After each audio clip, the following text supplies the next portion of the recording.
అని అడక తింటాం మేము. తెలంగాణ ప్రజలు కాంగ్రెస్ వచ్చినందుకు మస్తు సంతోషంగా ఉన్నారంట కదా, నిజమేనా? అయ్యో దేవుడా, అన్నోడంతా గాని అసంటోడే కావచ్చు గాని మాకొద్దు. ఆ కాంగ్రెస్ వద్దు, ఆ కాంగ్రెస్ ప్రభుత్వమే మాకొద్దు. మా బంగారు తెలంగాణ ఎవరైతే సచ్చి బతికి తెచ్చిర్రో మాకు మంచిగా 10 ఏళ్ల పాలన మేము ఒక్కనాడు ఉపాసం ఉండాలి, ఒక్కనాడు కరెంటు పోలే, ఒక్క చేను ఎండిపోలే, పచ్చగా పలవరించింది తెలంగాణ. ఇవాళ నువ్వు 3 నెలలు కాలే 2 నెలలు కాలే ఎట్లున్నాయి బిడ్డ మన చేనులు? ఎట్లుండారో తెలంగాణ, ఏమారో తెలంగాణ అని మళ్ళా పాట పాడుకుంటాడు చేసాడుగా రేవంత్ రెడ్డి.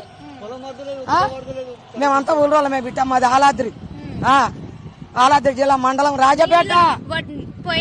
పోయిన సంవత్సరంలో వర్షాలు పడలే అని అంటుండు కదా, మళ్ళీ పడలేవా నిజంగానే? అయ్యో దేవుడా, పిచ్చి వర్షాలు 10 ఏళ్ల పట్టుల ఆయన పట్టుబట్టి రాజ్యం ఎట్లా తెచ్చిండో సచ్చి బతికి 10 ఏళ్లలో ఒక్కనాడు కాలం పోయిందా బిడ్డ?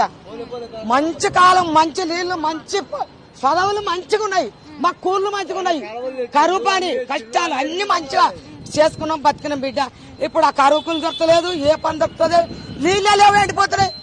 2 రోజులకు ఒకసారి వస్తే పండుతాయి పంటలు. ఈ పంటలు పండి పాడు పండాయి. ఇక మామూలు ఏం చేస్తాడు? బస్సులు పెట్టిండు ఆటోళ్లకు. నీ మొగని నిడిచిపెట్టి నువ్వు విడువో మీడియం తోటి, పెన్లా నిడిచిపెట్టి అది లాంజతోటి పోతాడు వాడు. ఇక ఇటువంటి ప్రభుత్వం